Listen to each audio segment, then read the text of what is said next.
Si quieren, vamos empezando. Lo quieran.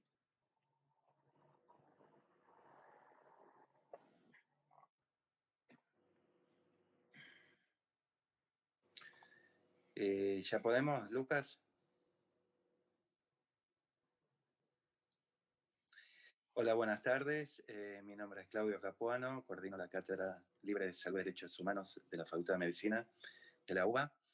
Quería agradecer, esta es la última charla del curso que hicimos con la Cátedra Poder Económico y Derechos Humanos, que se llama Derechos Humanos y Bioética en tiempos de pandemia, los conflictos éticos. En el desarrollo del curso hemos hablado sobre pandemia y derechos humanos, sobre discriminación, sobre conflictos éticos como que hemos aprendido de la pandemia, sobre el mercado de la salud y el pensamiento crítico en la pandemia, la búsqueda de claves en el sistema de salud y producción de medicamentos, pandemia, género y diversidad, conflictos éticos en ética de investigación, la cuestión ambiental, el cambio climático, el extractivismo, el consumo de derechos de los animales. También hablamos sobre salud mental y derechos humanos. Hoy tenemos el inmenso honor de tener dos amigos queridos, dos personalidades y referentes éticos de nuestro país. Vamos a empezar por Norita, Nora Cortiñas, que conocida por todos, pero les tiro algunos datos con respecto a Nora. Ella es la titular de la Cátedra de Derechos Humanos de la Facultad de Ciencias Económicas de la Universidad de Buenos Aires. También, corregime, Nora, si me equivoco. Sos doctora honoris causa por la Universidad Libre de Bruselas, ¿no? Sí, efectivamente. Efectivamente. Además, obviamente es madre de Plaza de Mayo, línea fundadora. Total. Desde el año 1977. Con Norita hemos tenido el inmenso honor de caminar juntos muchos años y el inmenso honor de poder, digamos, estar al lado de ella y de lo que representa. La otra personalidad que queremos mucho y es nuestro amigo es Adolfo Pérez Esquivel, que es nuestro premio Nobel. Adolfo, así como lo ven, hace poquito cumplió 40 años.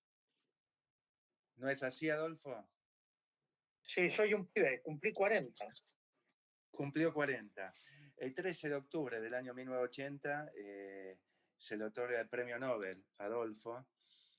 Y Adolfo, igual que Nora, si es algo que uno puede resaltar, es la coherencia que han tenido en el resto de su vida y que sinceramente son ejemplos éticos para nosotros. Bueno, más allá de las presentaciones, bienvenido Norita, bienvenido Adolfo, y tienen la palabra. No, yo quiero escuchar el planteo que hacen ustedes desde la cátedra. Bien, a ver, nosotros consideramos que la pandemia ha sido es algo excepcional. Esta excepcionalidad que da la pandemia generó determinado tipo de características en la sociedad. Más allá de lo que pensaban muchos, que la pandemia igualaba, es al revés. La pandemia ha acrecentado las desigualdades en la sociedad. No solo ha acrecentado las desigualdades en la sociedad, sino que ha generado una inmensa penuria en muchos de los sectores de nuestra población. Entre las características que tiene esta pandemia es que ha generado una serie de incertidumbre en toda la población y en todos los estamentos que tiene la sociedad, ¿no? O sea, científicos, organizaciones populares. Además de esto,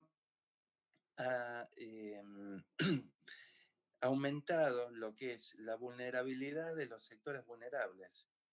O sea, aquellos que no pueden, digamos, encontrar agua potable, servicios de salud acorde a la dignidad. Y la otra cuestión es que ha acrecentado también lo que es la falta de acceso a la salud.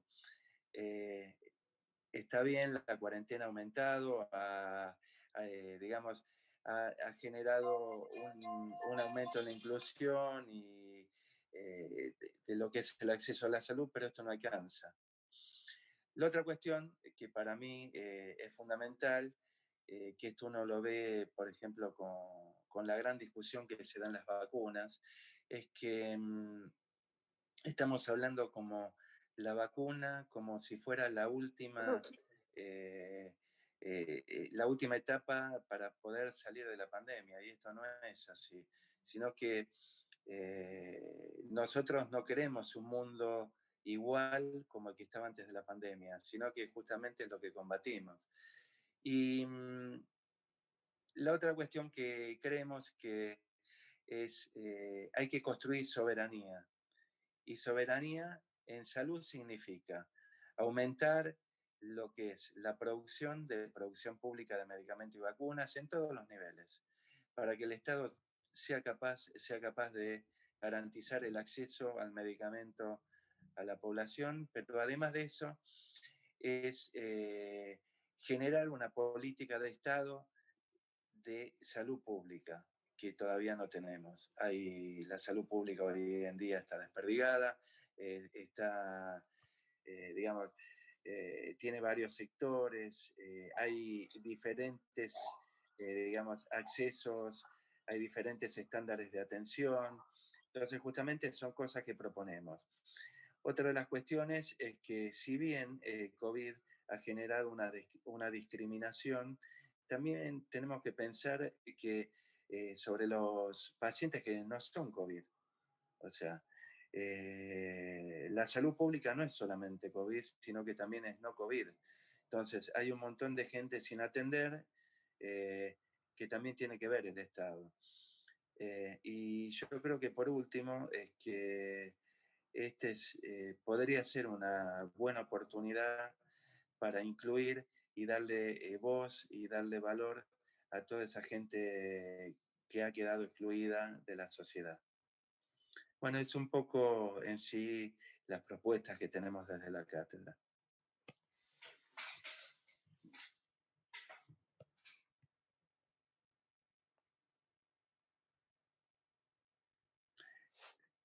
Te tenés que activar el micrófono, Norita. Sí, ya está Ah, activado. ya está, ya Muy está. bien, muy bien. Bueno, que sigan los panelistas también, ¿no? Para escucharnos un poquito entre todos. Yo que tengo alguna participación Hablen un en la poquito más fuerte, hablen un yo- poquito más fuerte. bueno. Yo que tengo alguna participación en la cátedra, diría, ¿no? A lo que dijo Claudio, que me parece todo muy atinado y adecuado a las circunstancias, agregaría solamente dos matices, un matiz quizá, y un elemento de análisis que creo que es importante.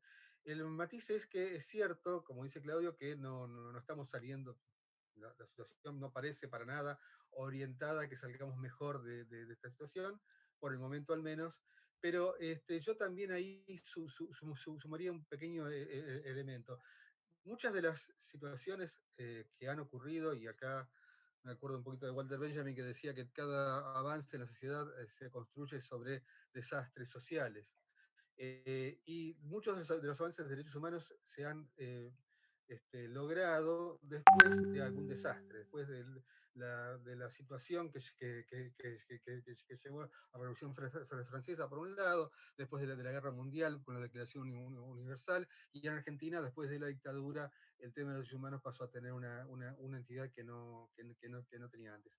Entonces, uno podría pensar, esto no está haciendo, no está haciendo, pero podría ser la oportunidad para repensar la sociedad y ver estas vulnerabilidades que vio, que Claudio dijo que se vieron aumentadas y que esto ha ocurrido en forma absolutamente vinculada a lo que pasaba antes, es decir, mostró la desigualdad y la inequidad y la injusticia de un modo macabro, diría yo, porque esto se ha intentado de esta manera.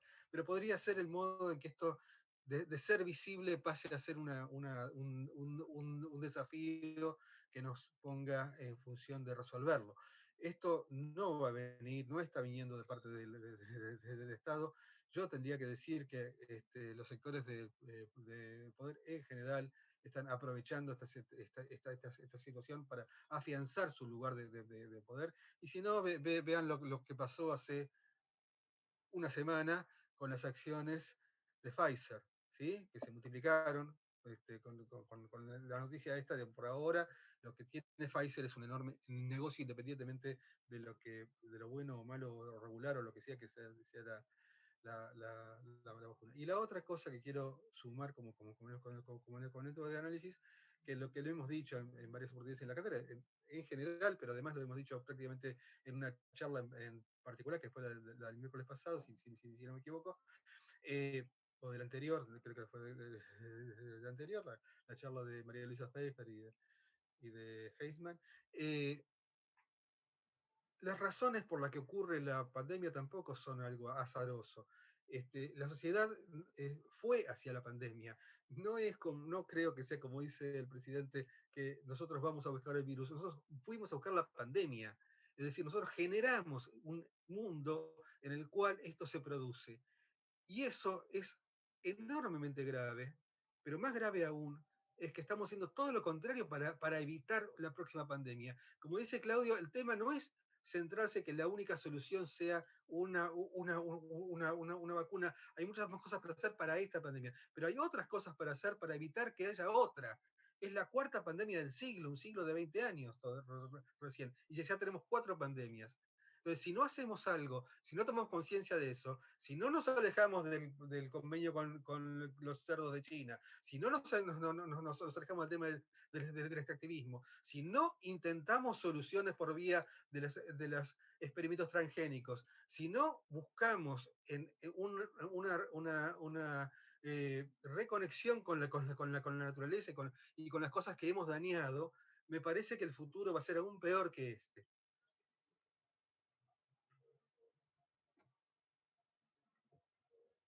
Bien.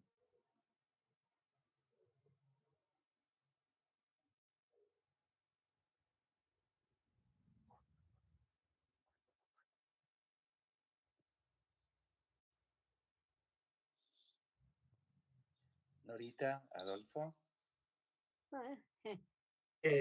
Mira, estaba escuchando a... Si no sé, Norita, adelante. Vos, Adolfo. No, me parece importante lo que dice Gonzalo. Yo estoy de acuerdo. Una vacuna es necesaria, no va a resolver el problema, lo va a aplacar. Porque primero tenemos que pensar por qué se genera. Se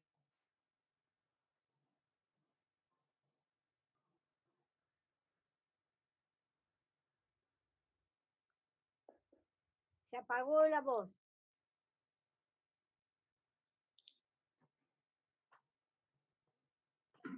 virus, la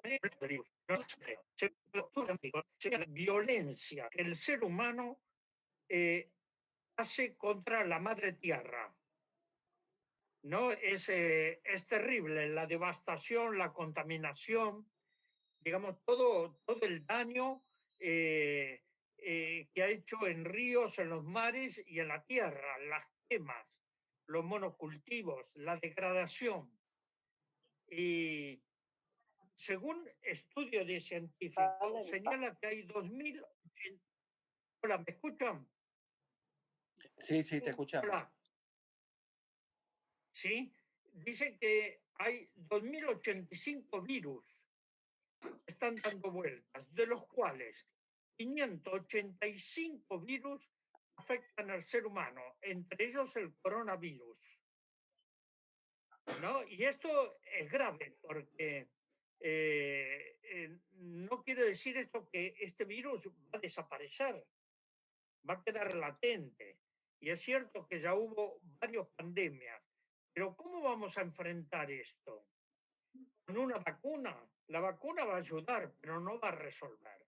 Y hablando de la vacuna, que va a ser necesaria, pero no es el fin de todo esto, la vacuna debe llegar a todos los sectores sociales, porque la pandemia dejó en la superficie las desigualdades sociales, económicas, políticas, fundamentalmente los sectores más Mira, pobres más quedaron acá.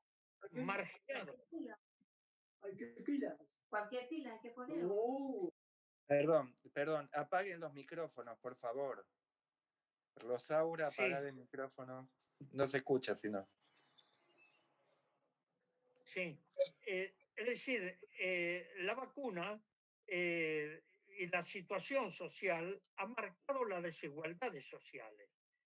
Y por eso decimos que las vacunas, una vez verificado su eficacia, tiene que ser libre y gratuita para todos los sectores sociales.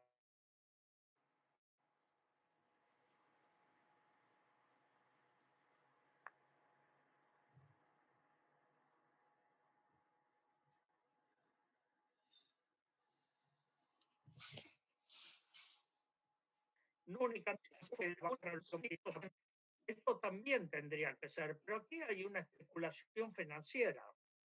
Lo otro es cómo poner límite a esta devastación, porque por más que tenemos esta pandemia, no dejan de dañar a la madre tierra. Tenemos los incendios de territorios enormes en Australia, en Brasil, en Argentina. ¿Cómo poner límite a esto? ¿Cómo tratar de... Tenemos que recuperar el equilibrio del ser humano con la madre tierra, porque es la única forma de que vamos a poder superar esta situación. Porque muchos dicen, tenemos que pensar en la post-pandemia, como si esto va a pasar y listo, nos olvidamos de la pandemia. No es así. Esto nos lleva también a repensar la vida, a repensar también las relaciones humanas, los comportamientos, la ética, los valores, porque hay quienes, lo digo muchas veces, privilegian el capital financiero sobre la vida de los pueblos.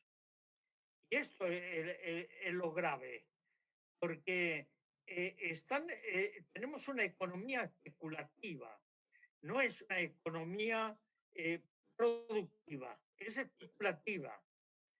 Ahora, también el otro eje, me gustaría, aunque sea señalarlo brevemente, es qué pasa con los países con más condiciones económicas, ¿no? Porque la política neoliberal, en el caso de las muertes en Estados Unidos, en Europa, la medicina está privatizada.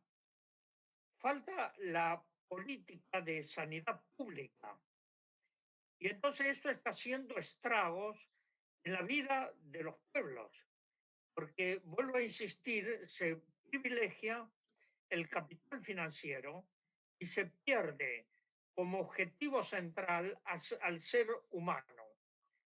Tenemos que trabajar sobre esto, pensar aquí en Argentina para comprar vacunas, pero hay que poner límite a la devastación, a los monocultivos, a los agrotóxicos, a la contaminación de los ríos, de los mares. Y vuelvo a insistir, la única forma de enfrentar esto es a través del equilibrio, de recuperar el equilibrio y la relación del ser humano con la madre tierra. El ser humano necesita de la madre tierra, pero no es su dueño. Y tenemos que lograr un equilibrio sobre la necesidad del ser humano con también el derecho de la madre tierra. Creo que esto es lo importante. Y si hablamos de derechos humanos, tenemos que hablar desde su integridad. No es solo bueno, a los que se les lleva una bolsa de comida, no. Hay una cuestión de derecho. Hay una cuestión del derecho al medio ambiente, a la realidad. Por último, quiero decirles que el Tribunal Permanente de los Pueblos, la Liga Internacional por el Derecho y la Liberación de los Pueblos, con sede en Milán, en Italia, en el año 76 tuvimos en Argel, una reunión donde ahí se constituyó el derecho de los pueblos. Recién en el año 93 en Viena, Naciones Unidas lo asume y lo integra a las categorías de los derechos humanos, los derechos individuales, los derechos colectivos y los derechos al desarrollo, al medio ambiente y el derecho a la soberanía de los pueblos, que hoy se ven amenazados por esta voracidad económica que está golpeando la vida de los pueblos. Y estas son las consecuencias que hoy tenemos con el coronavirus. ¿Quién se hace responsable de todo esto? En la Academia de Ciencias del Ambiente de Venecia, hace ya unos años, con juristas e investigadores, se decidió presentar al Consejo de Europa, pero también al Tribunal Internacional de Crímenes de Lesa Humanidad, que se incluya en el artículo 7 en la categoría de crímenes de lesa humanidad contra el ambiente. Todavía esto no fue aprobado, pero estamos insistiendo en el trabajo fundamentalmente en el Consejo de Europa para poder que esos crímenes contra el medio ambiente se puedan juzgar, porque hoy gozan de total y absoluta impunidad jurídica. Entonces no hay que desesperar, hay muchas organizaciones que vienen trabajando y vienen proponiendo cambios fundamentales en los comportamientos sociales, pero esto corresponde a políticas de Estado que hoy no lo están haciendo. Y es ahí donde tenemos que insistir, recuperar las tierras áridas, reforestar, limpiar los ríos, tratar de que se termine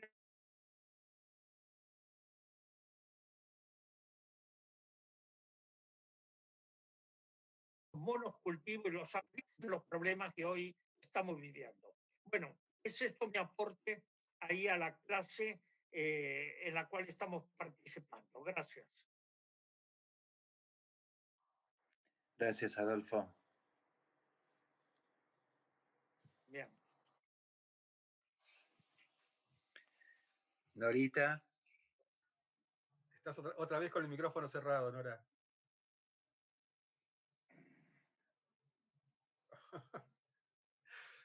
Otra vez. Ahí sí, ahí. Bueno, sí, yo estoy de acuerdo con Adolfo de que no es cuestión de la vacuna.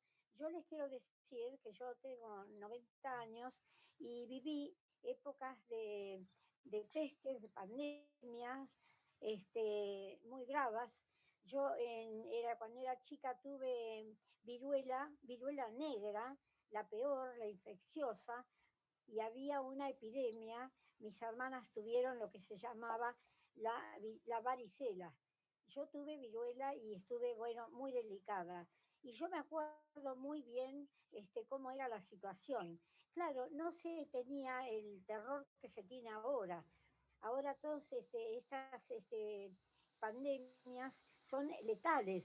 Entonces, realmente no hay mejor remedio y mejor vacuna que cumplir con los protocolos, cuidarse, usar el tapaboca, lavarse las manos permanentemente. Y cuando yo digo y escucho lavarse las manos, recuerdo una reunión donde estábamos un grupo de integrantes de comunidades indígenas en el Ministerio de Desarrollo, esperando una reunión con el ministro, donde también estaba Adolfo, y cuando se habló se decía de los cuidados, la gente esta, los integrantes de las comunidades, que eran variados, se miraban y nos miraban y decía, ¿con qué agua nos lavamos las manos? Y realmente ellos viven en una situación que es imposible de cuidarse. En los barrios pobres, ¿cómo se hacen para cuidarse si hay hacinamiento? Entonces, esta pandemia que nos cae en un momento donde parecería que todo surge como si fuera nuevo, y no es nuevo que la gente viva hacinada, que la gente viva muy pobre. Ahora surgen los pobres porque ahora sí hay más pobres a través de estos 100 días, pero los pobres los teníamos, ningún gobierno se había ocupado. Entonces, cuando decimos, bueno, y ahora después de la pandemia, ¿qué?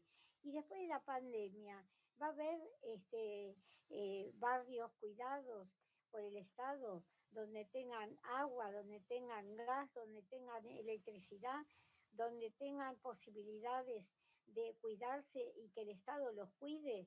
Entonces, ese es el camino que tenemos que recorrer. No pensemos si vamos a ser mejores, si siempre tenemos que ser mejores, pero no esperando que pase la pandemia y todos digamos, y cuando termine la pandemia vamos a ser mejores. Yo no creo tanto, yo creo que hay muchos egoísmos, creo que hay situaciones muy graves y que este pueblo es solidario, hay una juventud extraordinaria, hombres y mujeres que salen a la calle todos los días a ayudar, a hacer las ollas populares, que aportan desde su mismo bolsillo, aún no teniendo una posibilidad económica muy sobresaliente. Entonces yo creo que acá sí tenemos que proponernos empezar a trabajar desde ahora. No esperemos que termine la pandemia, no esperemos a decir, bueno, mira, yo aprendí tal o cual cosa. Ahora tomemos ejemplo de la gente que es solidaria. Y vengo en este caso a aprovechar, a hablar de la parte de la salud, que estamos todos los argentinos orgullosos, porque es extraordinario lo que han hecho y lo que hacen para cuidarnos y protegernos. También los docentes sacaron como de una galera de mago todo un sistema para enseñar de una manera que ellos no habían aprendido, no sabían que tenían que ingeniarse, ¿no? O sea, el pueblo responde a esta situación, pero al pueblo lo tiene que ayudar el Estado. Por ejemplo, yo digo hoy una cosa, no sé si viene al caso o no, pero para mí sí, que si en vez de suspender el pago de la deuda externa, hoy viene el fondo para seguir comprometiéndonos. Porque eso de que dentro de 4 años empezamos ¿a pagar qué? Esta deuda que tenemos ahora, que va a ir creciendo. Pero los intereses qué? Lo que viene a hacer el fondo acá es a ratificar que nosotros, el pueblo argentino, vamos a seguir pagando intereses de una deuda que no debemos. Entonces, cuando mejore eso, va a mejorar la calidad de vida del pueblo argentino, porque la economía también gira con todo lo que se mueve alrededor nuestro.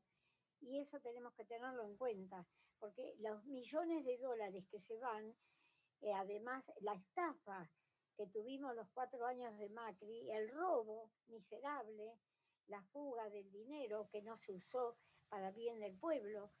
Bueno, todo eso lo estamos pagando ahora. Y digamos, más grave es que durante la pandemia tengamos que asumir el pueblo argentino esta deuda que nos agobia. Entonces, yo creo que de acá hasta que no va a terminar la pandemia se va a ir aminorando, nos vamos a tener que ir acostumbrando, nos vamos a acostumbrar a cuidarnos, a taparnos la boca, la nariz, nos vamos a privar de algo que es esencial para el ser humano y que son los abrazos, que a veces valen más que todo el oro del mundo. El abrazo, el encontrarnos, el mirarnos a los ojos, el caminar juntos. Entonces, toda esa falta que tenemos ahora, yo diría que hasta trae enfermedad mental. Yo no sé si los médicos están estudiando la enfermedad de la salud mental en estos tiempos de la pandemia. El no poder ver a los nietos, a los bisnietos, no poder abrazarse, ¿no? Y que venga un bisnieto de 2 años y te diga, no te puedo abrazar porque está la pandemia, y tiene 2 años. Y uno dice, bueno, viste, está creciendo con eso. No, cuidado, que está la pandemia. Entonces, creo que lo que sí va a servir estos tiempos para educarnos, para concientizarnos y para, aún con el aislamiento, ya que tenemos estos medios electrónicos, técnicos, la computadora, el teléfono, hablarnos por teléfono y compartir las inquietudes que tenemos, transmitirnos las emociones que tenemos, porque muchos estos días a veces decimos, no estoy sano, no sé qué me pasa. Hay ausencia de transmitir la emotividad y recibir del otro esa emotividad. El confortarnos con saber que nos podemos transmitir a través de un abrazo esa fuerza para seguir luchando. Y yo creo que también eso es esencial, pero también es esencial que el Estado se disponga a mirar hacia los pobres, porque yo hice un análisis mío de lo que pasó en Guernica, que lo repudio, esa desalojo hasta el día del juicio final, ¿no? Ese atropello a un pueblo, ¿no? Con 4.000 hombres para echar a 3.000 personas, 4.000 hombres armados que destruyeron hasta lo último que tenía esa gente que le costó tanto sacrificio levantar esa carpita. Sin embargo, entraron y rompieron todo, destrozaron todo, y hay barrios donde hace el desalojo y la policía se lleva cosas que la salva del incendio que ellos mismos provocan, después que terminan de tirar abajo ese techito. Entonces, hay muchas cosas que nos rodean, que nos están minando nuestra salud mental, porque no, este pueblo es un pueblo rico, solidario, y ver esas cosas, ver que delante de los niños entraron a avasallar todas las ilusiones que tuvieron mientras levantaban ese techito y llevaban esos pertrechos pobres, con los chiches pobres que habría ahí, una pelota pinchada, un autito sin rueditas, una muñequita destartalada, ¿no? Y los estropearon y los quemaron. Entonces, mientras haya esta inhumanidad, no vamos a mejorar. Cuando termine la pandemia, vamos a tener muchas broncas, ¿no? Entonces, no los transformemos en odio como hace el gobierno el grupo, este partido de gente que vive con odio. Nosotros, gracias a Dios, no nos contagiamos de ese odio, pero sí nos daña que haya tanta insensibilidad en integrantes de esos grupos que van a hacer los desalojos. Parece que lo hicieran con gusto. Entonces tenemos que decir, basta de desalojos. primero levanten las casas, suspendan el pago, levanten casas rápidamente a cada persona que sacan de una tierra que dicen que usurpó, que dicen, llévenla para un hábitat digno de cualquier ser humano. Entonces, eso es lo que tenemos que cambiar. Y además de tratar de cambiar en todo, que se termine el desastre que hacen con la mega minería, las represas. Levantaron en la Patagonia 2 represas que son las más grandes del mundo. Las más grandes las levantaron los chinos y nosotros ponemos el esfuerzo humano. Entonces, yo creo que eso también hace que la salud mental nuestra no funcione como tiene que funcionar, porque no somos inhumanos, porque no somos indiferentes, porque no somos vacíos. Crecimos en este país donde el calor humano brota todos los días en cada encuentro que tenemos. Por eso estos 120 días deterioran un poco esa salud mental, porque vivimos con la obsesión. ¿Cuándo podemos abrazarnos? ¿Cuándo podemos sentarnos a tomar un café? ¿No? Al mismo tiempo queremos respetar los protocolos para no morirnos y para no matar a nadie. Pero hay mucho para hacer. Yo creo que no hablemos de post-pandemia, sino del camino que tenemos que hacer,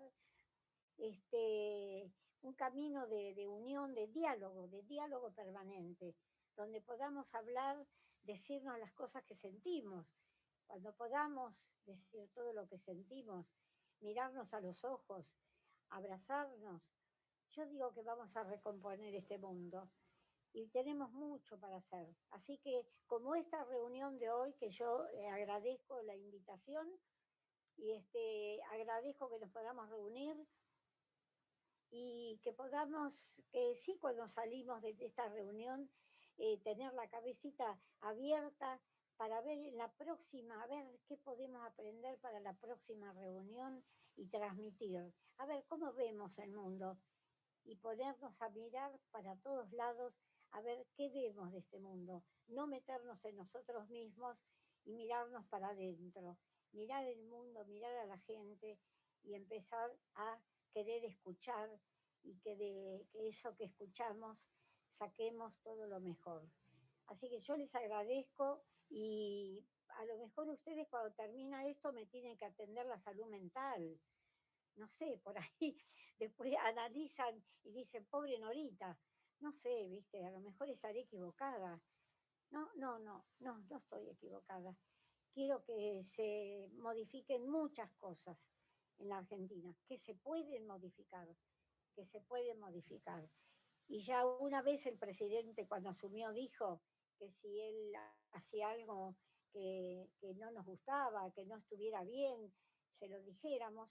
Bueno, yo le repito, porque soy parte de un juicio popular, que estamos haciendo un grupo de autoconvocados para pedir que se suspenda el pago de la deuda externa y se haga prontamente una auditoría para que todo el pueblo argentino vea con traslúcido todo qué debemos, qué nos quieren cobrar y entonces que no nos hagan desembolsar lo que no debemos. Así que agradezco y hagamos pronto otras reuniones, si les parece, y si no me tiran en el diván y a ver quién es capaz de analizarme. Bueno, yo les dejo un abrazo y sigamos caminando juntos, sigamos caminando. Así que un abrazo y 30.000 detenidos desaparecidos presentes ahora y siempre. Siempre. Ahora y siempre. Siempre. Ahora y siempre. Y siempre. Hasta la victoria siempre. Siempre. Venceremos. Venceremos. Venceremos. Que me hagan coro todos los que están ahora presenciando este hermoso debate. Genial.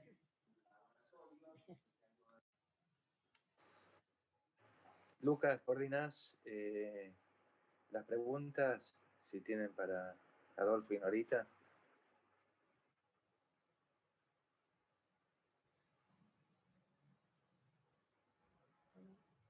está el micrófono abierto para quien desee hacer alguna pregunta a Adolfo y a Norita.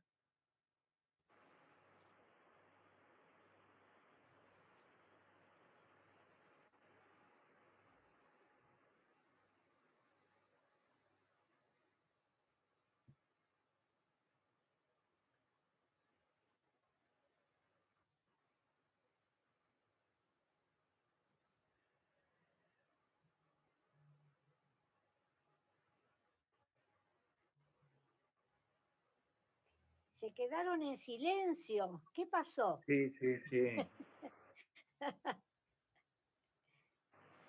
Es tu magia, Norita. Yo justamente estaba pensando que algunas cosas parecen estar más o menos claras, muchas menos quizás de las que necesitamos, pero algunas cosas parecen estar más o menos claras. Pero el tema es que necesitamos ver justamente cómo nos juntamos en esta coyuntura y de esta manera para ir adelante de esto. Y yo insisto, no estamos, bueno, vamos a decirlo de otra manera. Si no somos nosotros los que nos empezamos a juntar para resolver estos problemas, creo que no tenemos a nadie que lo haga por nosotros. Alguien expresaba esto en el tema, justamente, mirá, Nora, en temas de salud mental, hace ya un tiempo, en la cuestión de tratar de sacar de encima la discriminación que hay sobre las personas que tienen padecimientos mentales, y decían, había una expresión que decía, no sin nosotros, ¿sí? No se pueden hacer las cosas sin nosotros. No queremos que las hagan las cosas por nosotros. Tenemos que ser nosotros los que hagamos con los demás. Hay una expresión que se ha ¿Lo hecho puedo decir? Hola. Un segundito más. Hola, Gonzalo. Sí, un segundo más. Termino con esto. Hay una expresión que ha tenido una cierta fama desde hace un tiempito por un uso informático de esto, de un sistema alternativo al de Microsoft, del amigo Bill Gates, que está haciendo su negocio ahora con la salud, ¿no? Que es una palabra sacado de un dialecto africano que dice Ubuntu, que quiere decir yo con todos los demás, ¿sí? Yo con todos juntos. Y es lo que tenemos que buscar. Mirta, ahí tenías una pregunta. No, le quería agregar la frase, hola, para saludarlo a Adolfo y a Norita. Bueno, yo me formé en Serpaje, en Tucumán. Adolfo me debe conocer, Mirta Victar. Tengo mi hermano desaparecido, desgraciadamente. Con Luis Aredes formamos Serpaje en Tucumán. Bueno, con Nora nos conocemos a través de Beverly. 1001 marcha. ¿Se escucha? Sí, Se escucha. Sí. Se escucha. Bien. La frase me parece que decía Gonzalo, yo soy psiquiatra, trabajo en psicoanálisis. La frase que planteaba Gonzalo creo que es: todo lo que se haga sobre nosotros no debe ser sin nosotros. Está bien. Esto es lo que tratamos, que para que se cumpla la ley de salud mental se trabaje así. Se lo trate a los supuestos pacientes como protagonistas, que tengan una voz activa, no que sean, digamos, como objetos dentro de un tratamiento, sino sujetos. Por más trastorno o padecimiento mental que tenga, que puedan tener cada vez más capacidad, o sea, ayudarlos para que su capacidad, ya sea durante la crisis, medicarlos, ayudarlos, contenerlos, acompañarlos, pero que paso a paso, a través de distintos dispositivos, que es lo que plantea la ley de salud mental, puedan ser sujetos de derecho y construir ciudadanía.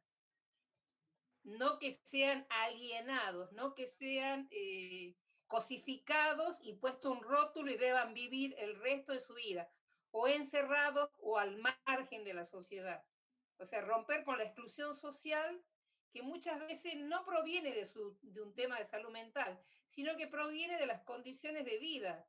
O sea, no tienen un techo, no tienen un trabajo, son discriminados, son estigmatizados, y eso impide que sean ciudadanos plenos de derecho y que tengan una inclusión social. ¿Entendió? Sí, perfectamente. Muy bien. Gracias. Un Aplaudo. beso a ambos. A todos, digo.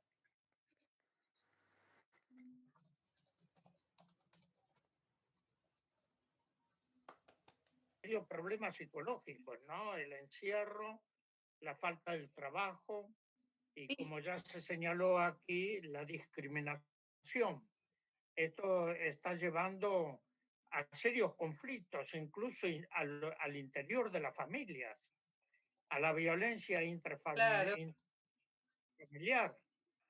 Hay muchísimas situaciones psicológicas, los comportamientos. Nosotros con la Comisión Provincial trabajamos cárceles y comisarías, donde también está Norita en la comisión, ¿no? Y realmente es muy preocupante esto. Perdón, tengo...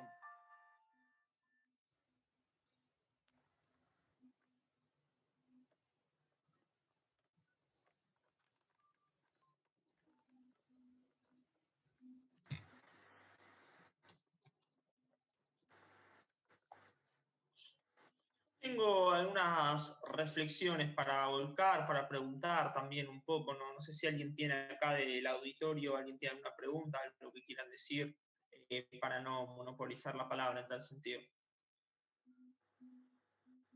No, yo puedo agregar un par de cosas sobre el área de salud mental, específicamente en la provincia de Buenos Aires. Ya se inició un proceso de desinstitucionalización o desmanicomialización a partir de la gestión que está ahora en curso con la chica esta, Julieta Cáceres y Mariano Rey. Yo creo que ellos emprendieron por lo menos una modalidad de atención muy distinta a lo que está pasando en la ciudad de Buenos Aires, por ejemplo, que es empezar a generar con el presupuesto del Estado al que todos aportamos dispositivos, viviendas, incluso en los mismos terrenos que tiene, por ejemplo, el Alejandro Korn, que es uno de los hospitales neuropsiquiátricos de la provincia de Buenos Aires, están generando casas de medio camino, espacios, digamos, donde aquellos ciudadanos que están internados en los neuropsiquiátricos puedan empezar a transitar, porque va a ser un proceso que hay que acompañar, su desinstitucionalización y puedan ser constituidos nuevamente en sujeto de derecho y no se lo trate como discapacitados el resto de sus días. También escuché el trabajo que hizo la Comisión para la Memoria con la gente del Alejandro Korn la semana pasada, del MDR, que trabajaron investigando todas las violaciones de derechos humanos que se hizo sobre los pacientes de ese neuropsiquiátrico, y creo que Adolfo y Norita están en la Comisión de la Memoria, deben conocer. También estamos buscando con ellos un grupo de psiquiatras que estamos de acuerdo con la ley de salud mental, trabajar ese proceso, ¿no? O sea, acompañar la desinstitucionalización y la generación de dispositivos, reclamándole al Estado, básicamente, y también cambiando un poco la lógica de pensamiento de los médicos psiquiatras principalmente, no todos, nunca se puede generalizar, pero de muchos de ellos que piensan que la solución de la salud mental pasa por reducirla a la medicación. Ese es un elemento, pero las condiciones de vida, las mejores relaciones, esto que ustedes, Adolfo y Norita, decían muy bien, cambiar la relación que tenemos con el mundo, con el otro y con la naturaleza es la base de la salud mental y también de la salud en general. No está disociado, ¿se entiende? Estos son los procesos que yo conozco, por lo menos.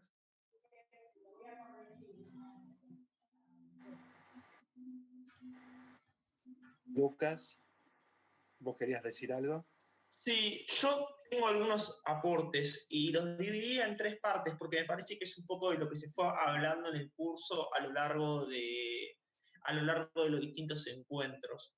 Digo, partimos de la base de Gianni, nos preguntaba el mundo, la globalización, un mundo global, ¿no? Y a mí mi pregunta es, ¿estamos en un mundo global? Que era una de las preguntas que traía Gianni, y a mí me parece interesante para preguntarle a Adolfo, ¿no? Que está vinculado con los distintos organismos internacionales de derechos humanos, a vos también, Norita, digo, ¿estamos en un mundo global? Digo, ante esa pregunta yo creo que tengo más respuestas de la negativa que de la positiva, ¿no? Digo, cada vez menos estamos en un mundo global y veo un mundo más fragmentado, si podría ser la palabra, un mundo más individualista podría llegar a ser, o estados individualistas. Digo, hay acá algunas reflexiones también del ámbito internacional, lo que pasó entre Armenia, lo que está pasando actualmente en Armenia, me parece que también revela algunos de estos puntos, hacia dónde está yendo este mundo, que la verdad tengo pocas certezas. Frente a eso, me parece interesante la pregunta del Estado argentino y principalmente planteado en este país, ¿qué sociedad tenemos? ¿Qué sociedad queremos? Digo, también acá aparece qué sociedad tenemos si no es el reflejo de este mundo global, la sociedad que tenemos actualmente. Y si es así, bueno, ¿qué sociedad querríamos o hacia qué sociedad podemos llegar a ir, digo, con los estamentos actuales con los cuales nos encontramos? Y frente a la pandemia del coronavirus, me parece que muestran dos realidades de la misma moneda, son divalentes estas realidades, pero lo podríamos dividir por clases, si quisiéramos, lo podríamos dividir por realidades sociales, digo, por un lado la pobreza y la pobreza estructural, principalmente, que se desarrolla en este país, con todo lo que decían, pero también puesto fuera de quienes tienen la posibilidad de haber resuelto sus problemas estructurales y vivir en condiciones dignas, aparece una pobreza individual muy grande para resolver los nuevos problemas que trajo el coronavirus. A mí me parece que acá traigo otra pregunta, no sé qué les parece o qué piensan. ¿Cuál es el futuro de trabajo en este contexto? Porque parece que la casa se transformó en el lugar del ocio, la casa se transformó en el lugar del trabajo. Cuando al ocio iba uno a un lugar y al trabajo uno iba al trabajo, pero ahora todo esto pasó a la casa. Entonces, ¿cuál es el lugar de la casa ahora? Digo, ¿no? Me trae esta pregunta y esta pregunta para hacerles a ustedes. Sin embargo, como reflejo de esto, uno sale al parque, uno sale afuera y se da cuenta que los espacios públicos tomaron una vital importancia. Todo pasó a ser en el espacio público. Entonces, el ocio que antes uno realizaba yendo a un shopping, comprando algo, parece haber pasado a ese verde, a esa naturaleza. Y no parece estar siendo dimensionado por el ser humano como tal. Y una tercera categoría de preguntas, digo, más puesta desde el punto de vista individual, digo, a partir de esto que te traen del medicamento, a mí me parece que hay algo que me parece asombroso, que hablamos de un corona y hablamos de un virus. La corona justo está en la cabeza, el virus es algo que no vemos, estamos justo frente a algo que no vemos, lo que no vemos me parece que es nuestra cabeza, cómo funciona y de qué forma. Y cuando planteamos todo esto, digo, hablamos del objeto ser humano, hablamos del objeto medicamento, hablamos como si el medicamento viniese a poner un parche sobre algo que es la integridad del ser humano, cuando la integridad del ser humano no parece ser solucionada con un parche llamado vacuna, llamado medicamento, llamado como quiera ser llamado. Y a mí me parece que parte de otra pregunta de todo esto es, bueno, plantean un problema con el escuchar, pero ¿quién escucha? ¿Hay alguien con capacidad de recibir lo que nosotros queremos decir? ¿Hay alguien con capacidad para hacer esas preguntas que nosotros nos cuestionan, que nosotros nos generan dudas, que nosotros tenemos problemas con esta pandemia? Me parece que son algunas de mis preguntas, con muy pocas respuestas, evidentemente, frente a todo esto.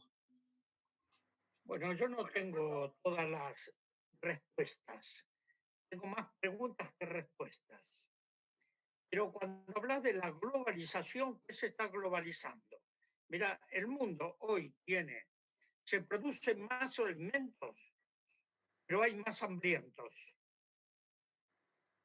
No, tenemos que cambiar primero el pensamiento cartesiano.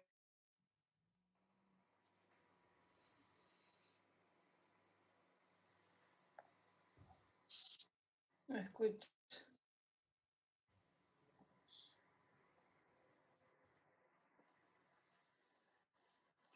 Cerremos los micrófonos, por favor. de cómo vamos a aprender a vivir. La pandemia es un detonante que nos hace repensar las sociedades que tenemos, ¿no? La globalización, tenemos grandes medios de comunicación, una gran tecnología, pero ¿al servicio de quién está? Es la concentración del poder. El poder sigue en pocas manos, no está distribuido el bienestar.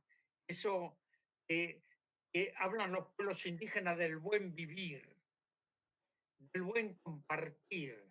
No, se concentra la riqueza, el poder en pocas manos. Y lo estamos viendo lo que pasa en el mundo, la guerra, los conflictos, el hambre. ¿Cómo puede ser que en Argentina haya gente con hambre? En un país riquísimo, con recursos extraordinarios, pero tenemos hambrientos. Había que preparar las ollas populares cuando todos tendrían que vivir un país con poca población. Miren, voy a recordar un amigo que lo fui a visitar en la prisión, Lula, cuando estaba en el gobierno, sacó de la miseria extrema a 40 millones de brasileros y brasileras a través del programa Hambre Cero. No hay experiencias en Brasil, por ejemplo, del movimiento de los sin tierras con los sistemas cooperativos. Yo estuve hace ya más de un año en un encuentro en la FAO en Roma, que es, como ustedes saben, la Organización de Naciones Unidas para la Alimentación. Y sentía a los miembros de los distintos países hablar de seguridad alimentaria. Claro, todos hablaban parecía que todos hablaban de lo mismo, seguridad alimentaria. Y claro, cuando me dieron la palabra, yo dije, claro, pero la seguridad alimentaria solo se sostiene a través de la soberanía alimentaria. Me llama la atención que aquí en ningún momento hablaron de soberanía alimentaria, porque ustedes saben que la alimentación no es en todos lados igual. La alimentación es cultural. No es lo mismo la alimentación de la India, la alimentación de Argentina o Japón o otros países latinoamericanos. Entonces, lo mismo la salud. La salud no es en todos lados igual. Tenemos que estar pensando culturalmente y por eso necesitamos de un pensamiento holístico.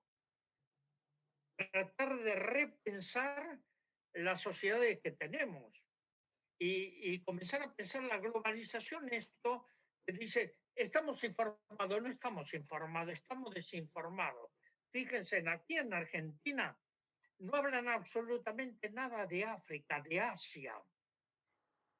No hablan únicamente si la información en Argentina, si Trump estornuda, los argentinos se resfrían. Entonces tenemos que cambiar esta mirada y tener pensamiento propio. Y para terminar, porque después tengo otra actividad, muchas veces lo señalo, así como hay monocultivos de soja, de pinos, etcétera, los agrotóxicos que tanto daño hacen porque matan la biodiversidad, hay un monocultivo mucho más peligroso que todos eso y que es un desafío. Es el monocultivo de las mentes. Y ahí es donde tenemos que reaccionar, porque la dominación de los medios informativos es fatal. Pero también la educación, una educación liberadora, concientizadora, un pensamiento diversificado. Yo creo en la riqueza de la diversidad y no de la uniformidad que nos lleva a los totalitarismos. Y hoy cuando nos hablan tanto de la globalización, es una melange de cosas. ¿Por qué? Porque tenemos medios de comunicación Esos medios de comunicación están digitalizados, manipulados, orientados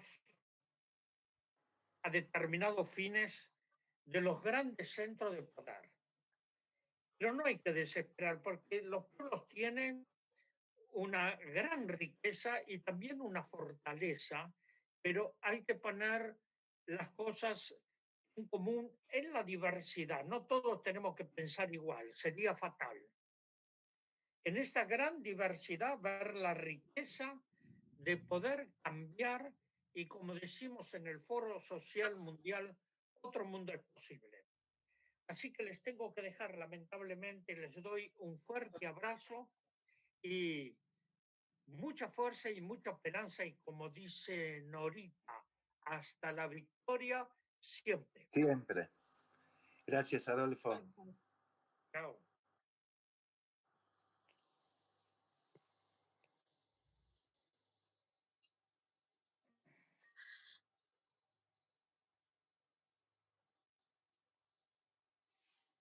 Bueno, yo, ya que está este espacio así silencioso, bueno, yo quería decir que estoy de acuerdo con Mirta, con Emilia. Ay, ¿qué pasó? Se me cerró la... Te vemos, ¿eh?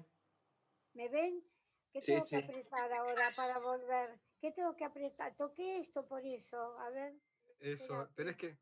lo que te dije hoy, tenés que ver el icono que está ahí abajo, que es una especie de camarita. Acá, ya Ahí está. está. Bueno, a ver, un momentito. Yo digo el asunto de no diferenciar a la persona que tiene problema de salud mental con el resto de todos nosotros, ¿no? Y escuchar y dejar que todos seamos protagonistas.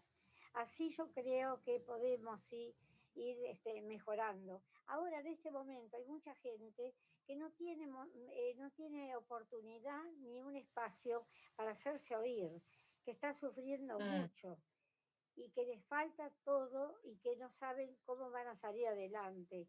Y lo que decía Adolfo también del asunto de falta de trabajo, cómo repercute en la familia, en el hogar, y cómo repercute también, vuelvo a repetir, en la salud mental.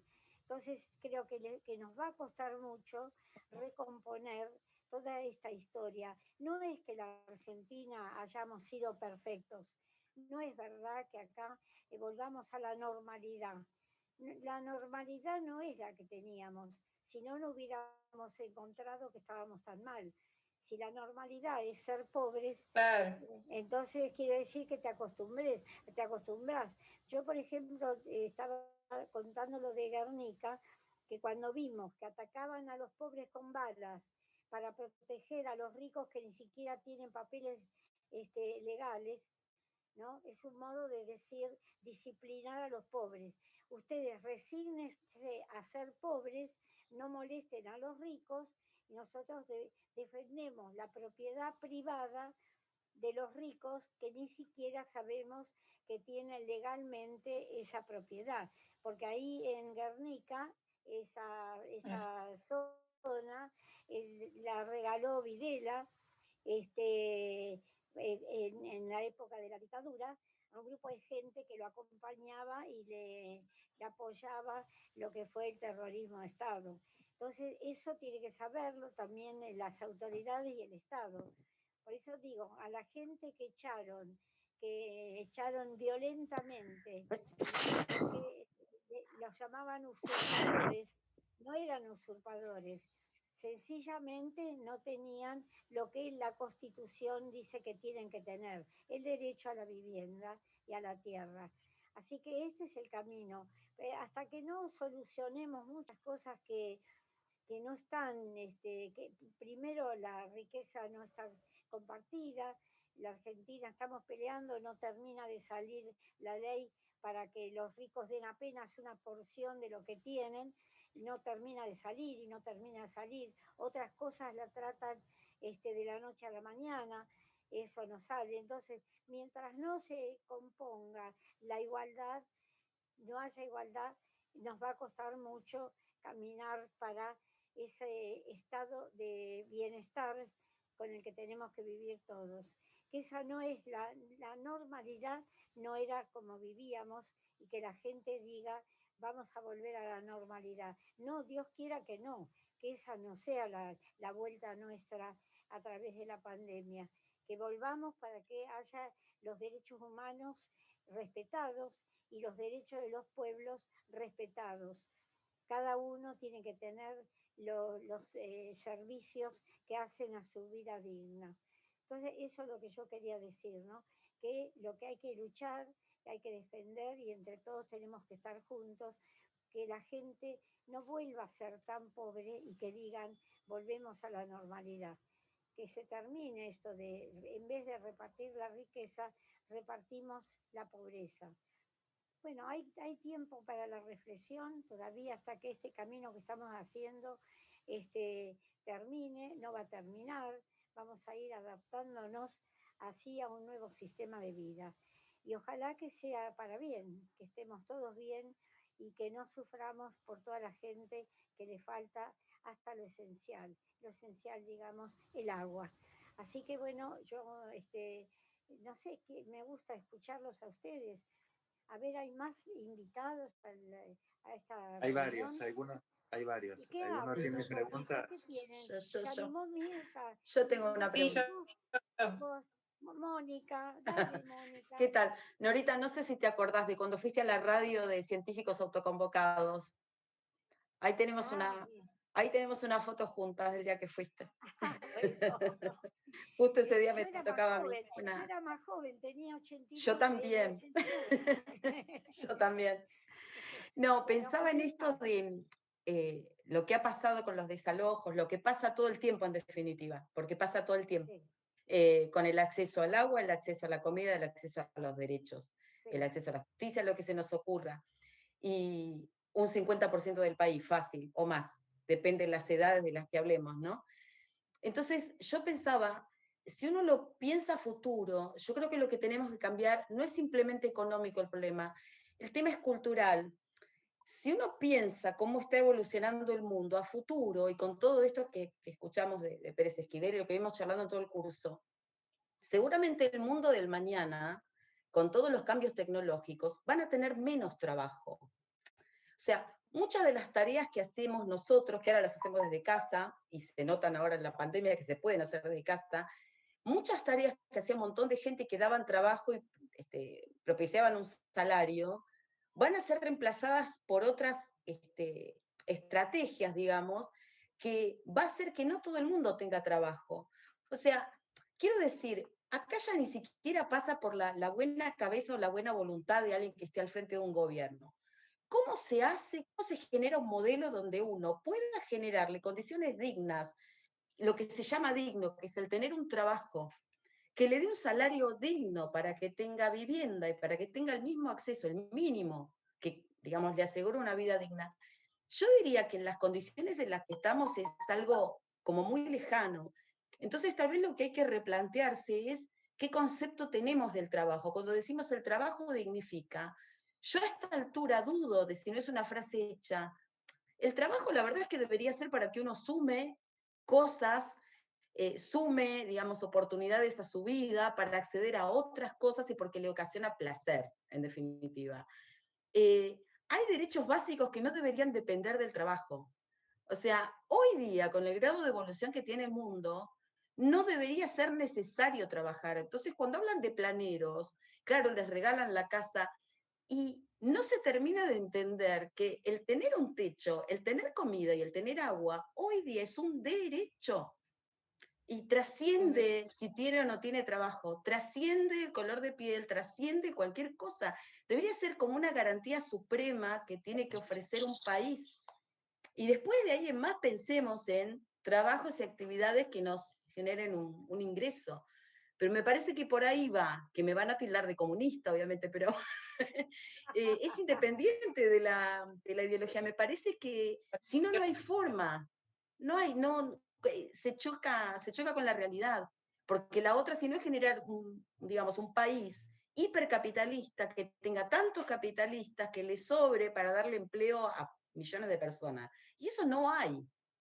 Y no se genera en ningún modelo capitalista, no existe.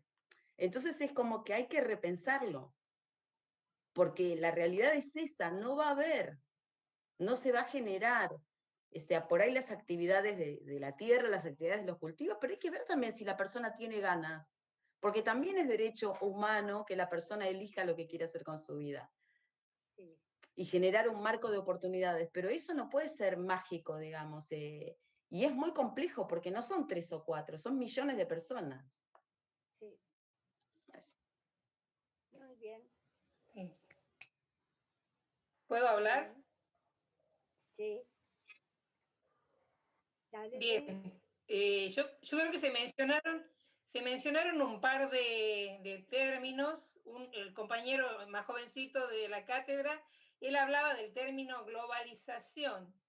A mí me parece que los sectores más poderosos han usado el término globalización para imponer las reglas de juego. ¿Quiénes se quedan con lo que todos producimos? ¿Quiénes manejan, digamos, y quiénes distribuyen la riqueza natural que hay en el planeta? El dinero puede circular fácilmente de una computadora a otra, estando el que lo envía en la Argentina y el otro en cualquier lugar del planeta. En 2 minutos se puede hacer una transferencia, pero a los seres humanos no nos dejan trasladarnos fácilmente de un lugar a otro, y a mucha gente en condiciones de extremo riesgo de vida, lo vemos claramente, naufragan en el Mediterráneo porque no lo reciben en Europa, siendo que sus propios pueblos han sido expoliados por esas invasiones europeas. O sea, hay términos que la globalización ha usado para imponernos las reglas de juego. También lo usa cuando, me parece, hace uso de los medios de comunicación y de las redes sociales para reforzar aún más la falta de soberanía que los pueblos como los nuestros van perdiendo, y el alto poder que tienen ellos al concentrar la riqueza.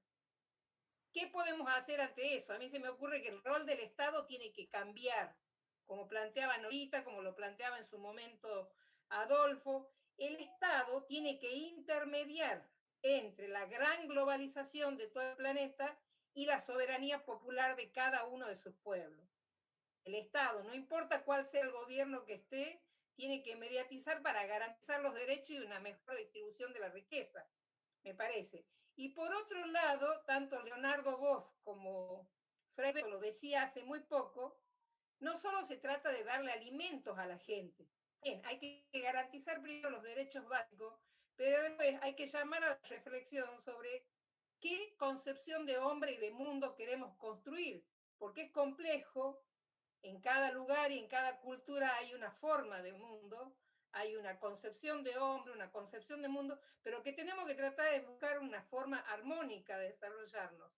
Por lo cual, como plantea Frei Beto, lo dice muy claro, dice, arrancándole las uñas al león, no le vamos a quitar la agresividad que tiene. Se refiere al capitalismo, o sea, que hagamos pequeñas reformas pensando que recortamos esto, arreglamos aquello. El sistema neoliberal en el que estamos inscritos siempre nos va a devorar lo mismo.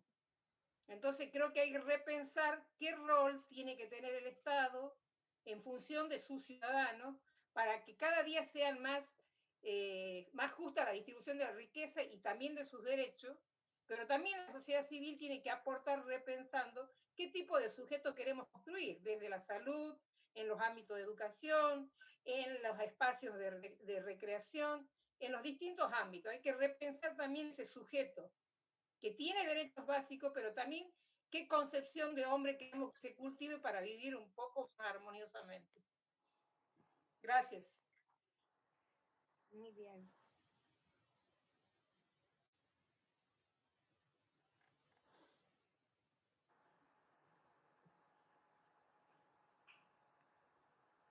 ¿Alguien más? Muy bien.